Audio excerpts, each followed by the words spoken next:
Bonjour à tous et bienvenue dans une nouvelle vidéo sur JavaScript. Alors aujourd'hui on va parler des comparaisons et des conditions sur JavaScript et comment du coup un JavaScript interprète tout ça. Donc tout d'abord il faut savoir lorsque on utilise un égal simple, c'est pour assigner une valeur. Donc par exemple voilà, si je fais user ou alors banque, voilà, et je vais mettre 10, le simple égal assigne une valeur. Ensuite, pour faire des comparaisons, on utilise, alors il y a plusieurs façons de le faire, on utilise un double égal. Donc si je vais sur Live Server, enfin sur ma page que j'ai générée, et que je fais en fait 5 double égal à 5, j'obtiens true, j'obtiens vrai, effectivement. 5 est bien égal à 5, il n'y a pas de problème.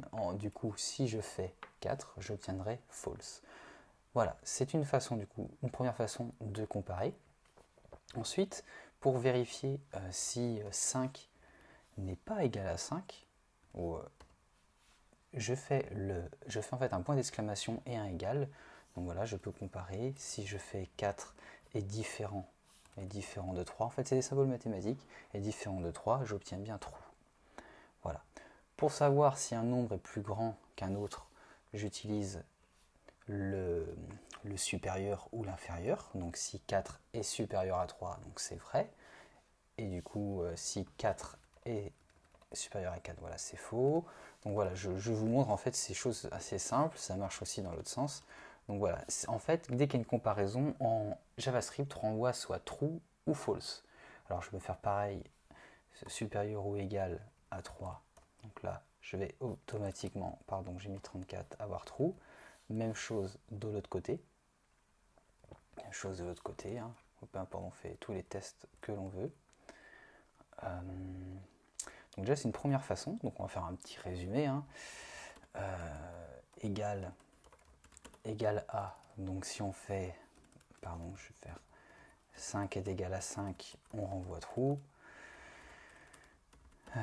4 est égal à 5, évidemment on va recevoir un false. Du coup, on peut aussi faire du coup 4 est différent de 3, on obtiendra true. Donc vous avez compris en fait la démarche. Hein. Je vous marque ça ici juste pour avoir des petites notes. Voilà. Hop, je vais dupliquer la ligne. Tac, pour avoir inférieur, évidemment, supérieur, inférieur, ici on aura false, du coup directement là on aura un trou. Donc voilà, c'est vraiment pour faire un petit résumé. On va faire la même chose ici. Ici, si je fais inférieur ou égal, on obtiendra évidemment true. Et si je fais 3 supérieur, donc 3 supérieur ou égal à 4, du coup j'aurai false. Voilà. Alors, bon, là c'est vraiment les bases. Ensuite, lorsqu'on regarde de plus près, si je fais 10 est égal à string 10, à votre avis, une chaîne de caractères, qu'est-ce que je vais obtenir? Eh oui, j'obtiens bien un true, j'obtiens bien un vrai. Donc c'est-à-dire que le double égal ne fait pas en fait, fait abstraction du type de la variable. Et ça, c'est très très embêtant. Donc il existe une autre façon de comparer deux variables en JavaScript, et c'est ce que je vous recommande d'utiliser tout le temps. Oubliez le double égal, c'est d'utiliser le triple. Le triple, on va bien false. Car le triple, en plus du coup de checker, on va dire la valeur, check avant le type de la variable. Donc c'est-à-dire qu'on compare avant le type de la variable, donc un nombre et une chaîne de caractères, et à partir de ce moment-là, eh ben, on va obtenir directement, on va false dans notre cas de figure. Et là, du coup, il n'y a aucun problème si j'ai un nombre. Et là, dès que je passe sur une chaîne de caractères, la comparaison est faite sur le type de la variable. Et donc, c'est ce qu'il faut garder à l'esprit. Toujours utiliser le triple equals. Voilà, tout simplement. Donc ensuite, une fois que ça c'est acquis, on va du coup regarder les conditions. Donc comment en fait on fait une condition en JavaScript. Donc une condition c'est simple, il suffit de faire un if, on check en fait la valeur, la variable, donc en général c'est true ou false, donc tout simplement si je fais true, je vais ensuite, si cette valeur est true, je vais exécuter un code, donc le code qui correspond, donc là je vais faire un console log, et je vais mettre vous avez accès.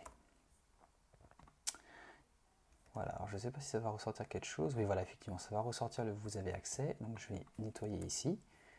Et donc, par exemple, c'est dans un cas de figure, on aura une constante accès et on va mettre true. Et je vais mettre accès. Donc voilà, je suis en fait, j'ai accès, donc j'ai bien accès. À partir du moment où je passe à false, eh ben, je n'ai plus rien. Pour afficher un autre résultat lorsque j'ai false, il faut faire un else. Et en faisant le else, du coup, je peux faire console log, vous n'avez pas accès.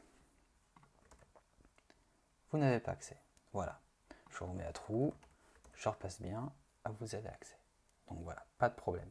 Ce qu'il faut savoir, c'est que ces lignes de code représentent en fait un bloc comme un monde à part. C'est-à-dire que tout le code que vous aurez en fait après sera exécuté. C'est-à-dire que là, voilà, si je fais console log hey, je vais sans aucun problème l'avoir affiché. Voilà, même si je suis à false, le code qui s'exécute avant et après sera bien exécuté. Le if est un petit peu, on dirait, son propre monde. Cette partie-là est vraiment indépendante. Voilà. Du coup, on peut checker maintenant avec les comparaisons. On va partir du principe, je vais faire quoi? Je vais dire que je suis une personne et que j'ai un âge, donc je vais mettre 24, voilà, et sur mon compte en banque, j'ai 50 euros. 50 euros à 24 ans, ça fait un peu peur sur le compte en banque. Mais alors du coup, ce que je peux checker, c'est si, par exemple, j'ai bien 24 ans, donc là je fais un triple call, si j'ai bien 24 ans, j'ai accès au compte en banque. Enfin, j'ai accès tout simplement, vous avez accès. Pas forcément dire au compte en banque pour ne pas vous embrouiller, j'ai accès. Et sinon, eh ben, je n'ai pas accès non plus. Bon, je vais faire rapidement le copier-coller, vous n'avez pas accès. On regarde, j'ai 24 ans, j'ai bien accès, j'en ai 25, j'ai plus accès. Voilà. Maintenant, je peux aussi faire, hop, alors là vous avez vu, j'ai fait un triple equals, mais c'est totalement inutile dans ce cas de figure, parce qu'en fait, je compare pas deux variables, je compare en fait juste la valeur. Alors, totalement inutile, pas vraiment, parce que si je fais 24 et que je veux dire que je compare une string, je vais bien avoir, vous avez accès. Donc non, pas totalement inutile non plus, je dis une bêtise, il faut bien mettre le triple. Voilà. On se rend compte de certaines choses quand on fait les cours aussi soi-même. Voilà. Donc pareil, du coup, alors là, dans ce cas de figure où je vais faire différent de 24, donc là je n'aurai pas accès, vous n'avez pas accès parce que j'ai bien 24. Là c'est OK. Donc évidemment, on peut aussi faire, du coup, si mon âge est supérieur, et ben on va dire supérieur ou égal à la majorité, hein, voilà, j'ai accès, pas de souci. Maintenant, je voudrais coupler avec ce que j'ai dans mon compte en banque. C'est-à-dire que je voudrais avoir accès si du coup j'ai plus de 18 ans et sur mon compte en banque, eh ben, j'ai plus de 15 euros. Donc en fait, on fait le double et donc là on met si du coup banque est supérieur ou égal, je vais mettre ici, supérieur ou égal à 15 euros, j'ai dit. Voilà. Donc si, en faisant ça, je check d'abord si j'ai plus de 18 ans, donc ça a l'air d'être bon, et si sur mon compte en banque, j'ai plus de 15 euros. Effectivement, j'ai accès. Si, malencontreusement, je suis un peu trop jeune, pardon, c'est pas ici que j'ai modifié, si malencontreusement au lieu de ce soit 18 c'est 25, bah, je vais plus avoir accès, même si j'ai l'argent qu'il faut, même si j'ai ce qu'il faut. Et pareil, si j'ai pas, si du coup je suis tout juste, il faut en fait que j'ai 51 euros, je n'aurai pas accès. Voilà.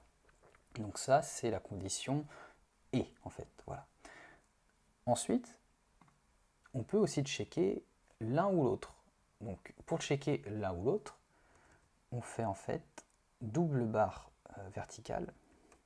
Donc sur Mac ici. Alors il faut regarder sur Windows et sur Mac, c'est différent. Là je suis sur Mac, j'ai fait Option Shift et j'ai la touche L.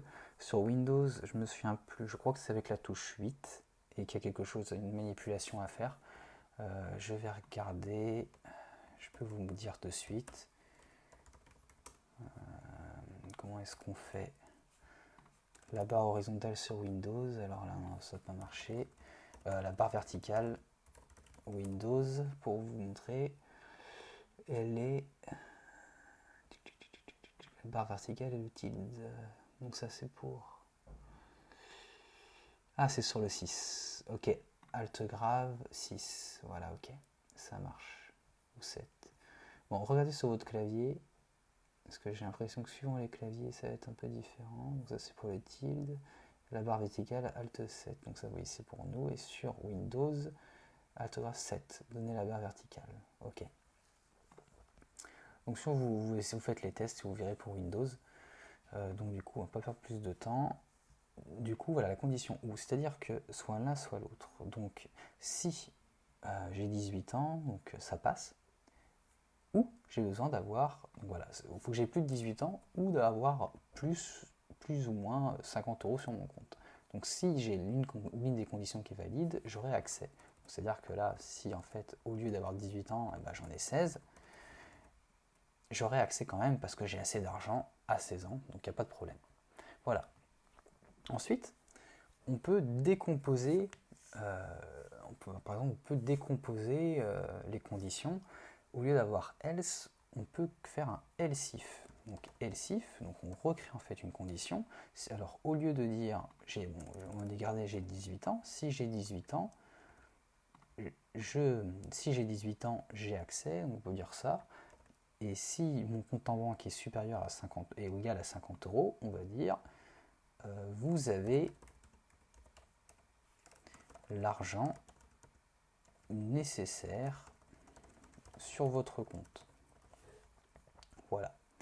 Et par contre, en revanche, si j'ai aucun des deux, je vais agrandir ici, si j'ai aucun des deux, je vais faire un else et je vais tout simplement mettre vous n'avez pas accès. Voilà. Vous n'avez pas accès. Donc je check. J'ai 18 ans. J'ai plus de 50 euros. Donc là, on va dire que là, en tout cas, je vais en mettre à 24. Donc là, du coup, je vois, vous avez accès. Ce qui veut dire qu'en fait, le code, une fois cette condition validée, le reste du code ne s'appliquera pas dans ce cas de figure. Parce que c'est voilà, c'est un if, si, c'est si, sinon. Sinon, si. Tout simplement. Donc, ce qui fait que là, ça ne s'active pas. Donc, du coup, si j'étais un peu plus jeune, 18 ans, si j'avais 16 ans, et bien au final, et que j'ai un peu plus d'argent, on s'en fiche, en gros, le JavaScript va skip, on va passer au-delà de ça, ne va pas appliquer, et va passer directement à la deuxième condition, qui lui demande en fait si j'ai plus de 50 euros ou si j'ai 50 euros sur mon compte. Et effectivement, là je suis à 55, donc là je ne remplis pas cette condition, mais je remplis celle-ci, donc on affiche vous avez l'argent nécessaire sur votre compte. Et, voilà. Et si je ne remplissais aucune condition, donc 800, je n'aurais tout simplement pas accès nulle part. Voilà, tout simplement. Et là du coup, voilà, si j'ai l'âge correspondant, j'ai mis 18, en mettre 12, vous avez accès. Donc voilà, c'est les petites subtilités entre coupler des comparaisons et du coup faire des else if, c'est que voilà, le if s'appliquera, en fait on ne va ressortir qu'une seule console, en fait on va qu'une seule phrase lorsqu'on fait des else if. On check la première, si on ne la valide pas, on passe à la seconde, etc. etc. On peut faire autant de else if qu'on veut. Donc voilà, je pense que c'est tout. pour les conditions et les comparaisons. Donc retenez bien le triple equals, hein, pour bien checker le type de votre variable et du coup sa valeur dans un second temps.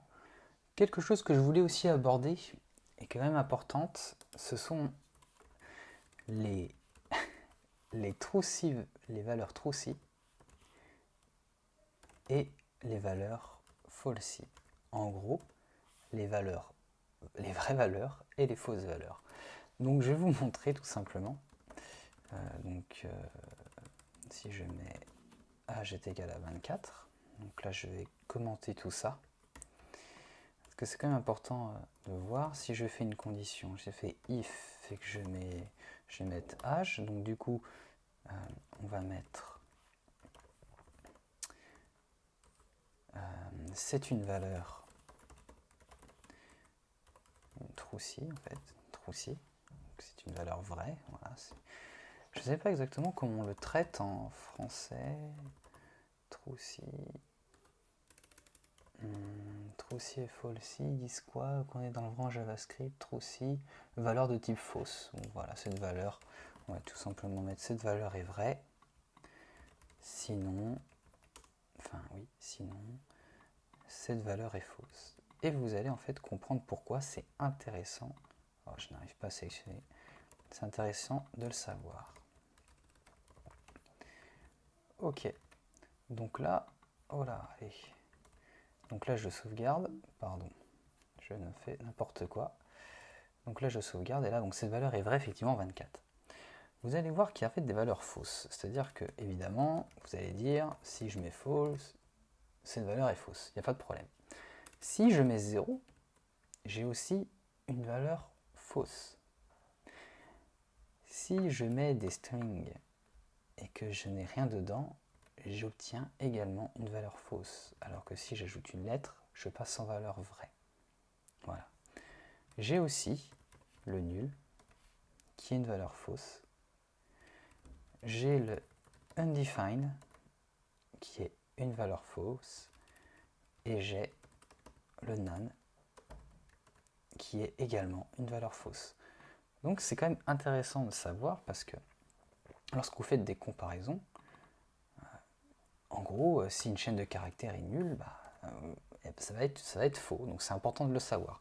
Donc c'est pour ça que je vous mets du coup, nous penser à false, à 0, aux chaînes de caractères vides, à nul, à undefined et à none. Ça peut vous sauver dans certains cas. Voilà, très important de bien les retenir, ces valeurs fausses. Donc voilà, c'est tout pour cette vidéo sur les conditions et les comparaisons. J'espère qu'elle vous a plu. Elle est un peu plus longue que d'habitude. Donc bon, n'hésitez pas à mettre un j'aime si elle vous a plu, à laisser en commentaire vos questions. Et moi en tout cas, je vous dis à bientôt dans une prochaine vidéo.